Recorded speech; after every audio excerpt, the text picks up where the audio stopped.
নবনীরদ নিন্দিত কান্তিধারম রস সাগর নাগর ভূপবরং। हरे कृष्णा, सभी को सादर प्रणाम। स्कंद 4 अध्याय 29। आज हम लोग श्लोक संख्या 51 से 55 तक पाठ करेंगे। श्लोक संख्या 51। स वै प्रियतमश्चात्मा सेवे प्रियतमश्चात्मा यतो न भयम् अणुरपि यतो अनुरपि इति वेद स वैविद्यानो इति वेदश वैविद्यान् मांस गुरु हरि यो विद्वान् गुरु हरि। करिए माता जी। धन्यवाद। अनुवाद। जो भक्ति में लगा हुआ है वह इस भौतिक अस्तित्व से रच मात्र भी नहीं डरता।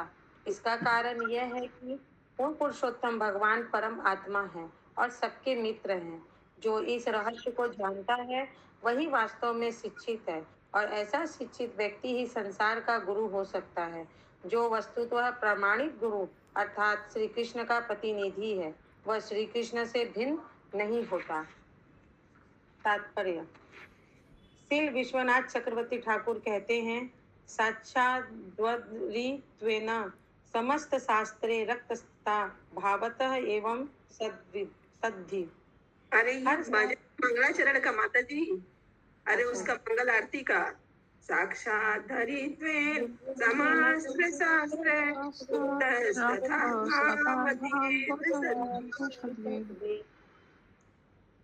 हर शास्त्र में गुरु को पूर्ण पुरुषोत्तम परमेश्वर का प्रतिनिधि कहा गया है। गुरु को पूर्ण पुरुषोत्तम भगवान से अभिन्न समझे जाते हैं क्योंकि वे श्री भगवान के परम विश्वास पात्र दास होते हैं, किंतु प्रभु प्रिय एव तस्य। तात्पर्य यह है कि परमात्मा तथा व्यक्तिगत आत्मा एक दूसरे को अत्यंत प्रिय हैं। प्रत्येक व्यक्ति अपने आप से प्यार करता है, किंतु जब वह आगे बढ़ जाता है तो वह परमात्मा को भी प्यार करने लगता है। जो व्यक्ति सर्वरूप सिद्ध है वह परमात्मा के अतिरिक्त अन्य किसी की पूजा करने की स्तुति नहीं करता। वह जानता है कि काम तथा भौतिक सुख से प्रभावित होकर देवताओं की पूजा करने की अपेक्षा पूर्ण पुरुषोत्तम भगवान की पूजा करना सरल है। अतः भक्त सदैव श्री भगवान की प्रेम भक्ति में संलग्न रहता है। ऐसा व्यक्ति भक्ति वास्तविक गुरु है। पद्म पुराण में कहा गया है। माता जी आपका म्यूट बंद खोलिए तो।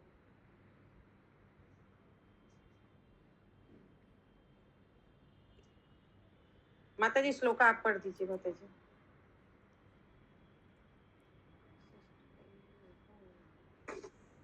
षट्कर्म निपुणो विप्रो मंत्र तंत्र विशारद आवैष्णव गुरु न स्यात् वैष्णव सपचो गुरु। भले ही ब्राह्मण शास्त्रों में निपुण हो और षष्ठ कर्मों को जानता हो, किंतु वह तब तक गुरु नहीं हो सकता जब तक कि वह पूर्ण पुरुषोत्तम भगवान का भक्त न हो। किंतु यदि कोई चंडाल के परिवार में उत्पन्न होकर भी श्री भगवान का शुद्ध भक्त है तो तब तक वह गुरु बन सकता है। निष्कर्ष यह है कि जब तक कोई श्री भगवान का शुद्ध भक्त नहीं होता तब तक वह गुरु नहीं बन सकता। जो भक्ति के उपयुक्त विवरण के अनुसार गुरु होता है उसको यह समझना चाहिए कि वह साक्षात श्री भगवान के रूप में उपस्थित है। यहाँ पर प्रयुक्त शब्दों गुरु हरि के अनुसार प्रामाणिक गुरु से परामर्श करने का अर्थ है साक्षात श्री भगवान से परामर्श करना। अतः मनुष्य को ऐसे प्रामाणिक गुरु की शरण लेनी चाहिए। जीवन की सरलता का अर्थ है ऐसे गुरु को स्वीकार करना जो श्री कृष्ण को एकमात्र परम प्रिय व्यक्ति मानता है। मनुष्य को श्री भगवान के ऐसे विश्वस्त भक्त की पूजा करनी चाहिए। हरे कृष्ण। हरे कृष्णा।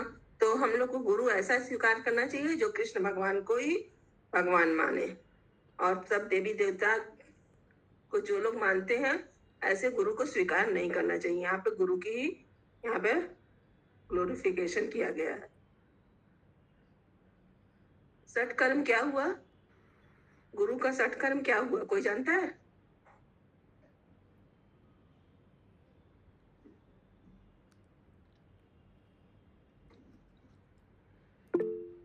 बोलिए बोलिए प्रभु जी। शिष्य को उत्पन्न ब्राह्मण का ब्राह्मण का गुण होना चाहिए जो। हाँ, ब्राह्मण का 6 गुण जो है। हाँ, वही गुरु का। गजन जाजन नहीं है, कारण प्रतिग्रह ये 6 है। हाँ, यस, उसमें दिया वो भक्ति रसा। हाँ। पठन पाठन यजन याजन और 2 ठो और क्या है, दान देना, दान लेना, वो तो है, पठन पाठन है, दान लेना भी है। उपदेशामृतम में श्लोका तो है। हाँ। निर्गुणा माता जी को याद होगा, बताइए। माता जी, वो गुरु बनाने से रिलेटेड श्लोका थोड़ी ना है। आप बोले कि गुरु किसको बनाना चाहिए, उससे उपदेशम ये भक्ति शास्त्री में हम लोग को पढ़ाए थे महाराज प्रभु। पठन पाठन यजन याजन दान लेना और एक है वो तो ब्राह्मणों के लक्षण होते हैं, जो आप बोल रहे हैं ना, वो ब्राह्मणों के लक्षण है। गुरु का सत्कर्म नहीं है ये,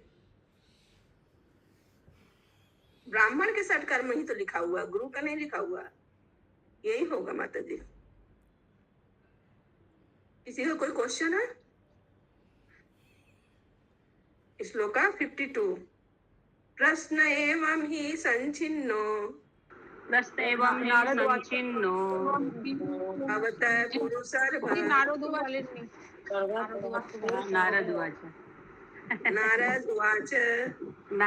उवाच प्रश्न एवं ही संचिन्नो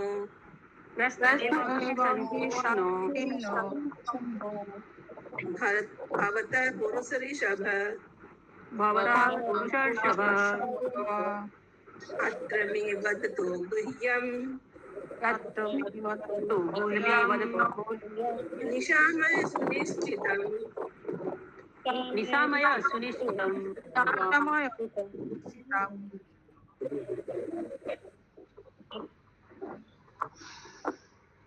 अनुवाद।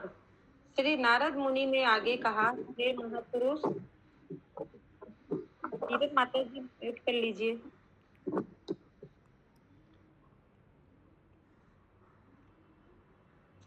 श्री नारद मुनि ने आगे कहा, हे महापुरुष, तुमने मुझसे जो कुछ पूछा है मैंने उसका समुचित उत्तर दे दिया है। अब एक अन्य आख्यान सुनो जो साधु पुरुषों द्वारा स्वीकृत है और अत्यंत गुहाम है। तात्पर्य: श्री नारद मुनि ने स्वयं ही राजा बहिष्मान के गुरु का कार्य कर रहे हैं। श्री नारद मुनि की यह आंतरिक इच्छा थी कि राजा उनके उपदेशों से तुरंत सभी कर्मकांड बंद कर दे और भक्ति करने लगे, किंतु सब कुछ समझते हुए भी राजा अपने कार्यों को बंद करने हेतु तैयार न था, जैसा कि अगले श्लोकों से स्पष्ट हो जाएगा। राजा अपने पुत्रों को बुलाने वाला था जो तपस्या करने हेतु घर से दूर गए हुए थे। उनके लौटने पर वह उन्हें राज्य सौंपकर घर छोड़कर बाहर जाना चाहता था। अनेक लोगों के साथ ऐसा ही होता है। वे प्रामाणिक गुरु स्वीकार करके उनकी बातें सुनते हैं, किंतु जब गुरु कहते हैं कि घर छोड़कर भक्ति करो तो वे हिचकिचाते हैं। गुरु का यह कर्तव्य है कि शिष्य को तब तक उपदेश देता रहे जब तक उसकी समझ में ना आ जाए कि यह भौतिकवादी जीवन शैली अर्थात कर्मकांड तनिक भी लाभप्रद नहीं है। वास्तव में मनुष्य को प्रारंभ से ही भक्ति करनी चाहिए, जैसा कि प्रहलाद महाराज ने उपदेश दिया है। कुमार आचेत प्रज्ञो धर्मान भागवत निहा। श्रीमद् भागवतम 7.6.1। वेदों के सभी आदेशों के अनुसार हमें समझ लेना चाहिए कि जब तक हम कृष्ण चेतना तथा भक्ति में सेवा ग्रहण नहीं करते तब तक हम इस संसार में भौतिक कर्मों में अपना समय व्यर्थ गवाते रहते हैं। इसलिए श्री नारद मुनि ने राजा को एक अन्य वृत्तांत सुनाने का निश्चय किया, जिससे वह इस भौतिक संसार की गृहस्थी को त्याग सके। हरे कृष्ण। हरे कृष्णा। तो यहाँ पे राजा जो थे वो सकाम कर्म कर रहे थे, यज्ञ कर रहे थे, भक्ति नहीं कर रहे थे। नारद मुनि उनको इतना समझा रहे थे, लेकिन फिर भी वो नहीं सुन रहे थे। तो नारद मुनि उनको और एक स्टोरी सुनाएंगे। देखिए अब क्या होता है आगे। किसी का कोई क्वेश्चन है? चालू हुआ है। हरे कृष्णा माता जी। ब्राह्मण के 6 कर्म मैंने निकाला गूगल में, वही है यजन याजन, अध्यापन, दान देना और दान लेना। ठीक है। ठीक है। हरे कृष्णा माता जी, कौन सा श्लोका से स्टार्ट हुआ आज? 51 से। ठीक है माता, थैंक यू। हरे कृष्ण। श्लोका 53। क्षुद्रं चरं सुमन सा शरणे मिथित्वा। क्षुद्रं चरं सुमनसां सरणे विहित्वा रक्तां सडङ्घ्रिगणसामसूलुब्धकर्णम्। रक्तं सडङ्गणसामसूलकर्णम्। अग्रे विकाना सुतिपो अविगणयान्तम्। अग्रे वृकाण सुत्रिपो विगण्ययान्तम्। पृष्ठे मृगं मृगय लुब्धं बाहडभिन्नम्। पृष्ठे मृगं मृगय लुब्धबाणभिन्नम्। अनुवाद। हे राजा, कृपया उस हिरण की खोज करो जो एक सुंदर पुष्पोद्यान में अपनी हिरनी के साथ घास चरने में मस्त है। वह हिरण अपने कार्य चरने में अत्यधिक आसक्त है और उस उद्यान के भौरों के मधुर गुंजार का आनंद ले रहा है। उसकी स्थिति को समझने का जरा प्रयास करो। उसे इसका पता ही नहीं है कि उसके सामने बाघ है जो अन्यों के मांस को खाकर अपना पेट पालन करने के आदी हैं। हिरण के पीछे शिकारी हैं जो उसे तीक्ष्ण बाणों से वेधने हेतु तैयार हैं। इस प्रकार हिरण की मृत्यु सर पर मंडरा रही है। तात्पर्य: यहाँ एक रूपक अनुयुक्ति है जिसमें राजा से सदा भयानक स्थिति में रह रहे हिरण को ढूंढ निकालने हेतु कहा जाता है। यद्यपि वह चारों ओर से संकट से घिरा है, किंतु वह सुंदर पुष्पोद्यान में घास चरता रहता है और चारों ओर के संकट से विशुद्ध है। सभी जीव, विशेष रूप से मनुष्य, अपने आप को परिवार के बीच अत्यंत सुखी मानते हैं। किसी पुष्प उद्यान में भौरों की मधुर गुंजार सुनते हुए प्रत्येक व्यक्ति मानो अपने परिवार की शोभा अपनी पत्नी में केंद्रित हुए रहते हैं। भौरों की गुंजार की तुलना बच्चों की बोली से की जा सकती है। मनुष्य हिरण के ही समान यह जाने बिना कि उसके समक्ष काल रूपी बाघ खड़ा है, अपने परिवार का भोग करता रहता है। जीव के साकार कर्म उसके लिए एक अन्य घातक स्थिति उत्पन्न करते रहते हैं और उसे विभिन्न देह धारण करने हेतु बाध्य करते हैं। हिरण के लिए मरुस्थल में मृग तृष्णा के पीछे दौड़ना कोई असामान्य घटना नहीं है। हिरण अत्यंत कामी भी होता है। निष्कर्ष यह है कि जो हिरण की तरह रहता है वह कालांतर में मृत्यु का शिकार होता है। इसलिए वैदिक साहित्य की सलाह है कि हम अपनी वैधानिक स्थिति को समझें और मृत्यु आने के पहले ही भक्ति में सेवा अपना लें। श्रीमद् भागवतम के अनुसार 11.9.21 माता जी श्लोक पढ़ दीजिए।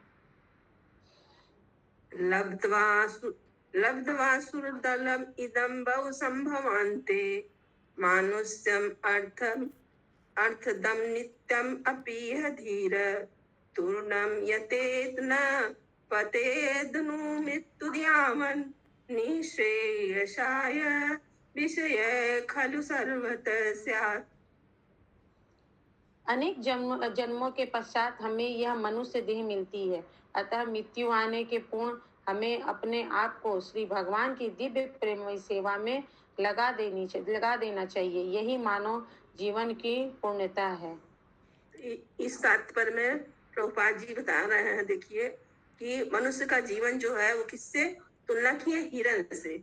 हिरण भी जैसे उद्यान में हिरनी के साथ चलने में मस्त रहते हैं और वो उद्यान के भौरों का गुंजार सुनते रहते हैं, उसी तरह हम लोग भी हैं, परिवार के बीच मगन रहते हैं, बच्चों की बोली सुनते हैं उससे तुलना दिया गया है और हम लोग भक्ति नहीं करते।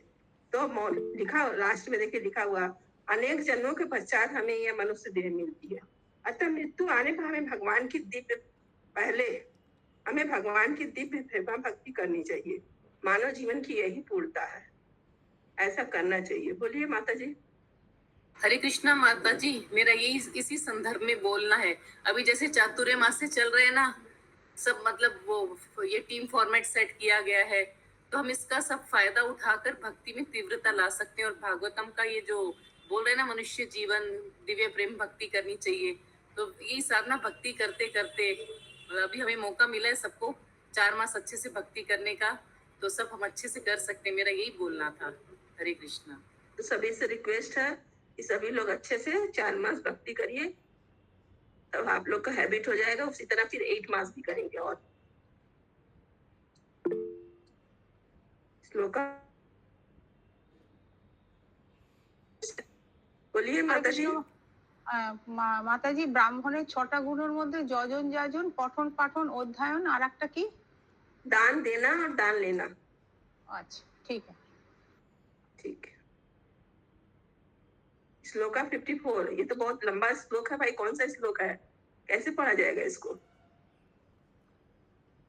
सुमना सर्व धर्मणा स्थिताम शरण आश्रमे, सुमनः सर्व धर्मणां स्त्रीणां शरणाश्रमे, पुष्प मधुगंध वक्षुत्रतमं, पुष्प मधुगन्धवच्छुत्रतमम्, काम्य कर्म विपाकजं काम सुखलवम्, काम्य कर्म विपाकजं काम सुखलवम्,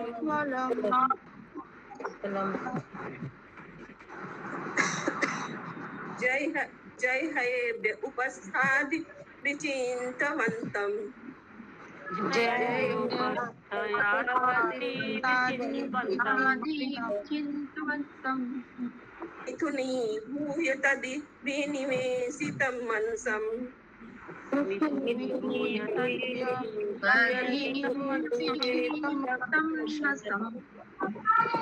षडङ्गिगर्जाम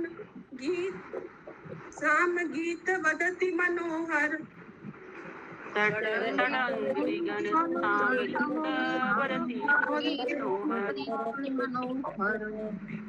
वनितादि जनालापेषु अतितराम अति प्रलोभित कर्ण अरे, वैतादि जनालामति प्रलोभितकर्णमग्रे,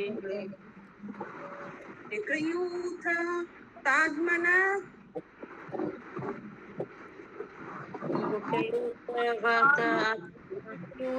वदात्मना आयुहरन्तो अहोरात्रावन्तान्, आयु हरतो अहोरात्रान् काल लव विशेषणान्, आयु हरतु अहोरात्रान् तान् कालविशेषान्, विगणय्य गृहेषु विहरन्तिष्ठतमेव, विगणय्यगृहेषु विहरन्तं पृथक्केव, परोक्ष मनु प्रवृत्तो लुब्ध कृतान्तो, परोक्षमनुप्रवृतो दुःखकृतान्तो, अन्तः शरेणामि परा विधत्यति, अन्तः सरेण यमिह पराभ्यति,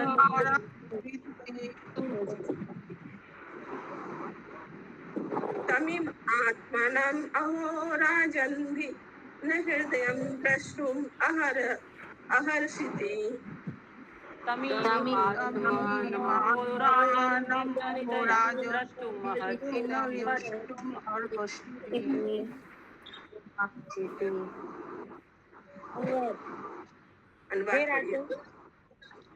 हे राजन, स्त्री जो प्रारंभ में अत्यंत आकर्षक होती है लेकिन अंत में अत्यंत घृणा योग्य हो जाती है, और उस पुष्प के समान ही है जो प्रारंभ में आकर्षक होता है लेकिन अंत में अरुचिकर हो जाता है। जीव कामेच्छाओं के कारण स्त्री के साथ फंसता है और वह उसी प्रकार संभोग का सुख प्राप्त करता है जिस प्रकार फूलों की सुगंध का भोग किया जाता है। इस प्रकार वह जिह्वा से लेकर शिश्न तक इंद्र तृप्ति का जीवन बिताता है और इस प्रकार जीव अपने आप को गृहस्थ जीवन में अत्यंत सुखी मानता है। अपनी स्त्री के साथ रहते हुए वह सदैव ऐसे विचारों में मग्न रहता है। वह अपनी पत्नी तथा बच्चों की बातें सुनने में आनंद का अनुभव करता है। ये उन भौरों की मधुर गुंजार के तुल्य होती है जो प्रत्येक फूल से मधु एकत्र करते रहते हैं। वह भूल जाता है कि उसके समक्ष काल खड़ा है जो दिन रात के बीतने के साथ ही उसकी आयु का हरण करता जा रहा है। उसे न तो धीरे धीरे हो रही है अपनी आयु क्षण दिखती है और न उसे यमराज की ही परवाह रहती है जो पीछे से उसे मारने का प्रयत्न करते रहते हैं। तुम इसे समझने का प्रयास करो। तुम अत्यंत शोचनीय स्थिति में हो और चारों ओर से संकट से घिरे हो। तात्पर्य: भौतिकवादी जीवन का अर्थ है भगवान श्री कृष्ण के सनातन दास के रूप में अपनी स्वाभाविक स्थिति को भूल जाना और यह विस्मरण गृहस्थ आश्रम में विशेष रूप से बढ़ जाता है। गृहस्थ आश्रम में युवक किसी युवा स्त्री को पत्नी रूप में स्वीकार करता है जो प्रारंभ में अत्यंत सुंदर होती है किंतु कालांतर में अनेक बच्चों को जन्म देने तथा वृद्ध होते जाने पर पत्नी परिवार के भरण पोषण के लिए अनेक वस्तुओं की मांग करती रहती है। उस समय पत्नी उसी व्यक्ति को घृणित लगने लगती है जिसने उसे युवावस्था में स्वीकार किया था। कोई भी मनुष्य दो कारणों से गृहस्थ आश्रम को स्वीकार करता है।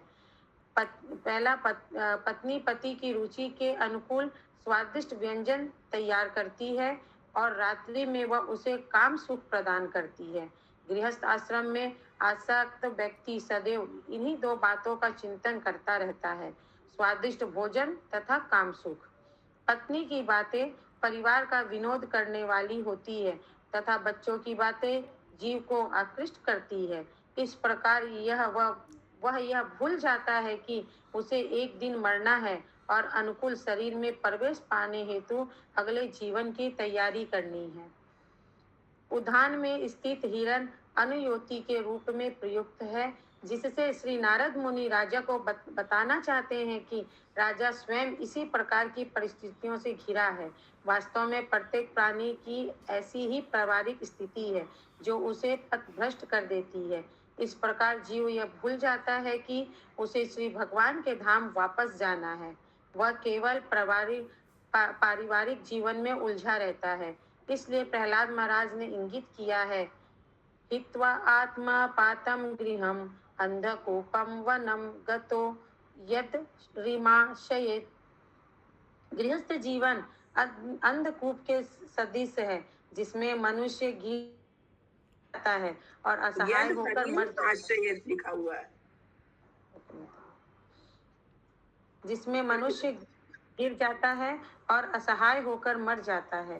प्रहलाद महाराज बताते हैं कि इंद्रियों के ठीक रहते तथा बलवान रहते हुए मनुष्य को गृहस्थ आश्रम त्याग देना चाहिए और वृंदावन जाकर श्री भगवान के चरण कमलों की शरण ग्रहण कर लेनी चाहिए।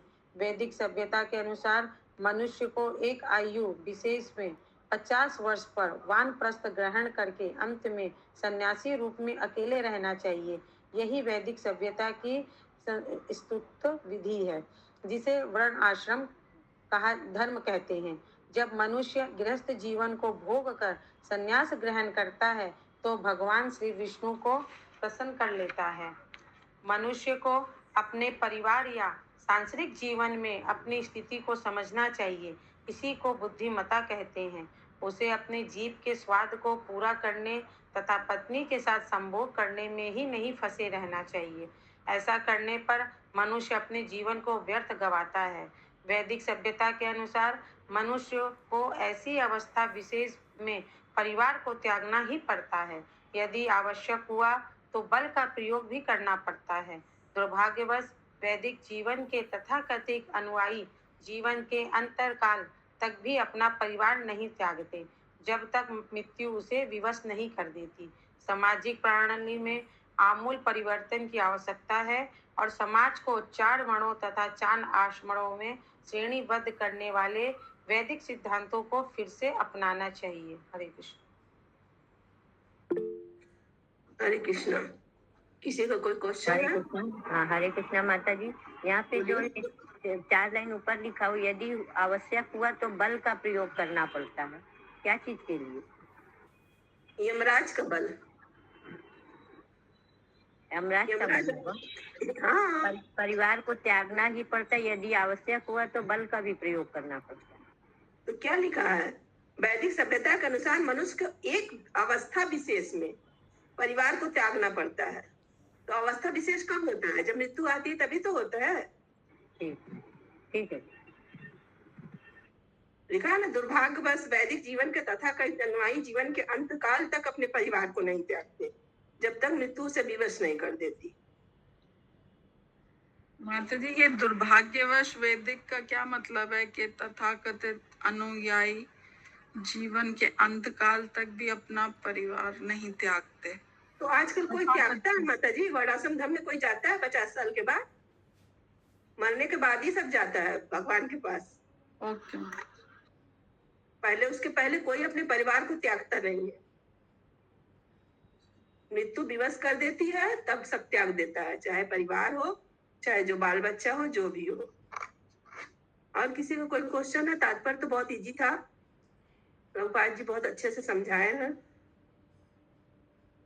कहानी भी सुना रहे हैं, हिरण का परिवार जीवन और हिरण का जीवन और पारिवारिक जीवन दोनों सेम बताए हैं। आज का अंतिम श्लोक 55। सत्वं विचक्ष विगचेष्टितम् आत्मनो अन्त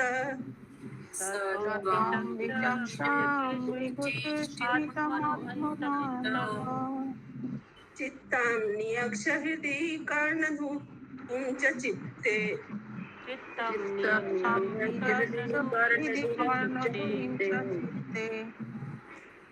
जहि जहि अदोऽङ्गना आश्रमम् असततं युद्धगाथम्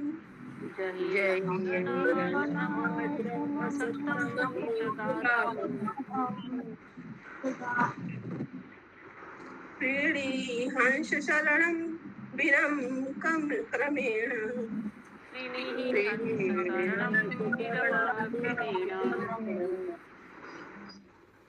अनुवाद। हे राजन, तुम हिरण की अनुयुति की स्थिति को समझने का प्रयास करो। तुम अपने प्रति पूर्ण सचेत रहो और सकाम कर्म के द्वारा सर्वलोक जाने के श्रवण मुख को त्याग दो। गृहस्थ जीवन त्याग दो, क्योंकि वह विषय भोगों से तथा ऐसी वस्तुओं की कथाओं से भरा है। तुम मुक्त पुरुषों की कृपा से पूर्ण पुरुषोत्तम भगवान की शरण ग्रहण करो। इस प्रकार इस भौतिक शरीर के प्रति अपनी आसक्ति का त्याग करो। तात्पर्य: श्री नरोत्तम दास ठाकुर अपने एक गीत में लिखते हैं, कर्म कांड ज्ञान कांड।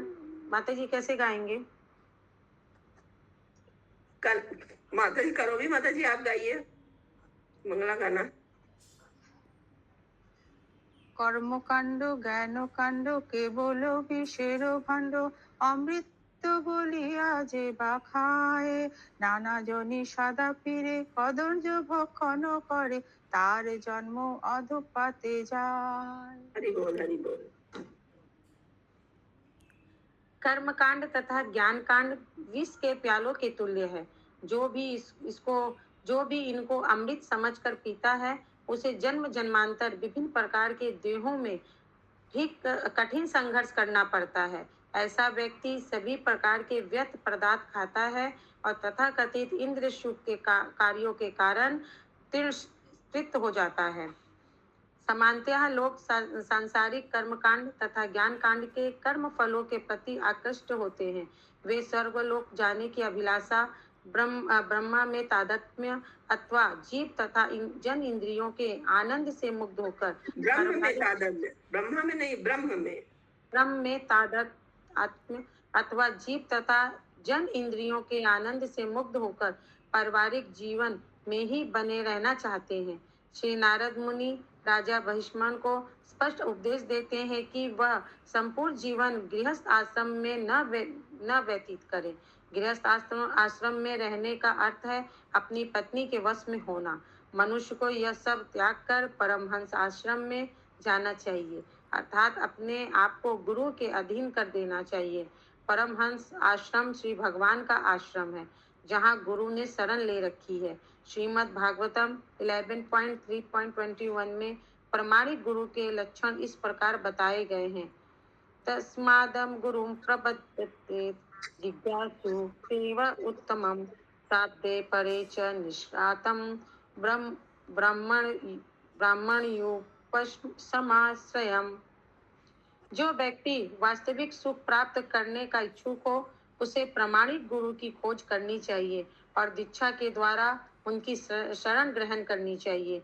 गुरु की योग्यता यह है कि उन्हें शास्त्र और विचार विमर्श द्वारा अर्जित शास्त्रों के निर्णय का ज्ञान हो और वे दूसरों को इन निष्कर्षों के विषय में आश्वस्त कर सके। ऐसा महापुरुष जिन्होंने सारी सांसारिकता को त्याग कर श्री भगवान की शरण ग्रहण कर ली है, उनको प्रामाणिक गुरु मानना चाहिए। परमहंस वह है जिसने परम ब्रह्मा अर्थात पूर्ण पुरुषोत्तम भगवान की शरण ग्रहण कर ली हो।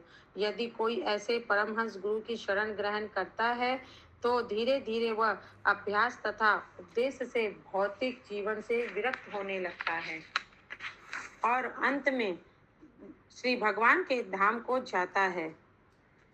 अंगना माता जी, ये श्लोक बोलिए ना। अंगना आश्रमम असतम यूथगामम का विशिष्ट उल्लेख अत्यंत रोचक है। सारा संसार स्त्री के द्वारा नियंत्रित होने के कारण माया के चुंगल में है। मनुष्य न केवल अपनी स्त्री के वश में होता है, अपितु वह तरह तरह के संभोग साहित्य से भी नियंत्रित है। भौतिक जगत में फंसने का यही कारण है। मनुष्य अपने खुद के प्रयास से इस घृणित संगति को नहीं छोड़ पाता, किंतु यदि वह परमहंस प्रामाणिक गुरु की शरण ग्रहण कर लेता है तो वह क्रमशः आध्यात्मिक जीवन के पद को प्राप्त कर लेगा। वेदों के मोहक शब्द जो मनुष्य को स्वर्ग लोक जाने या पर ब्रह्मा में तत्काल होने हेतु प्रेरित करते हैं, वे अल्पज्ञों के लिए हैं, जिन्हें श्रीमद् भगवद गीता में माया अपहृत ज्ञान, जिनका ज्ञान माया द्वारा हर लिया गया है, कहा गया है। वास्तविक ज्ञान का अर्थ है भौतिक जीवन की कष्टकर अवस्था का बोध। मनुष्य को प्रामाणिक मुक्त पुरुष अर्थात गुरु की शरण ग्रहण करनी चाहिए और क्रमशः आध्यात्मिक पद तक ऊपर उठना चाहिए, जिससे भौतिक जगत से विरक्त हुआ जा सके।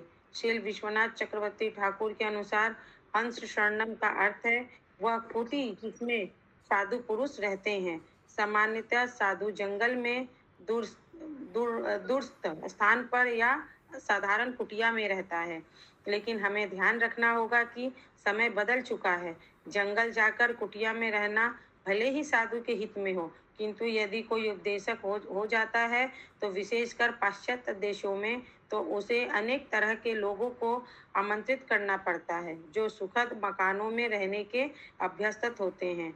अतः इस युग में साधु को लोगों के स्वागतार्थ समुचित प्रबंध करना होता है और उन्हें कृष्ण चेतना संदेश के प्रति आकर्षित करना होता है। संभवतः श्री भक्ति सिद्धांत सरस्वती ठाकुर ने पहली बार साधु पुरुषों के रहने हेतु बड़े बड़े प्रसादों एवं मोटर कारों का प्रचलन किया, जिसमें बड़े शहरों की जनता आकृष्ट हो सके। मुख्य तथ्य तो यह है कि लोगों को साधुओं की संगति करनी होती है। इस युग में लोग जंगल में जाकर साधु की खोज नहीं करते, उल्टे साधुओं को बड़े शहरों में आकर ऐसे लोगों से भेंट करने होते हेतु व्यवस्था करनी होगी जो आधुनिक भौतिक सुविधाओं के अभ्यस्त हैं। धीरे धीरे ये लोग समझ सकेंगे कि ऐसे प्रसाद या सुखद मकान तनिक भी आवश्यक नहीं है। वास्तविक आवश्यकता तो यह है कि जैसे भी हो सके कर्म बंधन से मुक्त हुआ जाए।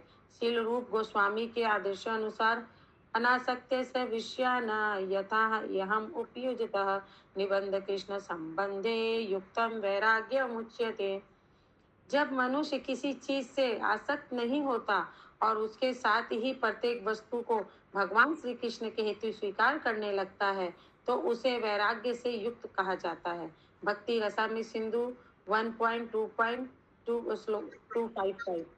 मनुष्य को भौतिक ऐश्वर्य में लिप्त नहीं हो जाना चाहिए, किंतु कृष्ण भावनामृत आंदोलन को आगे बढ़ाने हेतु भौतिक ऐश्वर्य को अपनाया जा सकता है। दूसरे शब्दों में भौतिक ऐश्वर्य को युक्त वैराग्य के रूप में अर्थात विरक्ति के लिए स्वीकार किया जा सकता है। हरे कृष्ण। हरे कृष्णा। तो देखिए गुरु का कितना महत्व है और कितना इसमें यही सब हम लोग को शिक्षा देने के लिए सब श्रील प्रभुपाद जी बताए हैं कि कैसा गुरु होना चाहिए और परमहंस होना चाहिए। और जरूरत पड़ने पे हम लोग अच्छे अच्छे मकान में भी लिखा है भौतिक ऐश्वर्य को हम लोग को अपनाना चाहिए। क्यों अपनाना चाहिए? प्रचार करने के लिए, कृष्ण भावनामृत आंदोलन को बढ़ाने के लिए जा सकता है, ऐसे नहीं। इसको युक्त वैराग के रूप में करना चाहिए। युक्त भी है और वैराग्य भी है। किसी का कोई क्वेश्चन है तात्पर्य से? হ্যাঁ, হরে কৃষ্ণ বলিয়ে মাতাজি। লাস্টের বলিয়ে। লাইনে আছে ত্যাগের জন্য জড় ঐশ্বর্য স্বীকার করা যেতে পারে। এটা हाँ। কিরকম ভাবে হবে? माता जी प्रचार करने के लिए, ও আচ্ছা। प्रचार करने के लिए यहाँ पे जैसे नहीं बोले शील भक्ति सिद्धांत चौधरी ठाकुर ने पहली बार साधु पुरुषों के लिए बड़े बड़े प्रसाद या मोटर कार का व्यवस्था किए थे। क्यों? हाँ। क्योंकि ताकि लोग जो सामान्य जनता है आकृष्ट हो सके। আচ্ছা। क्योंकि जंगल में जाके कोई साधु नहीं खोजेगा, बड़े बड़े रहेंगे तो वहीं पे मकान में रहेंगे, वहीं पे वो प्रचार करेंगे तो सब लोग आकृष्ट होके आएगा। जैसे शील प्रभुपाद जी गए अमेरिका में गए तो बहुत लोग आए ना उनके पास, कितने लोग भक्त बने। हाँ हाँ।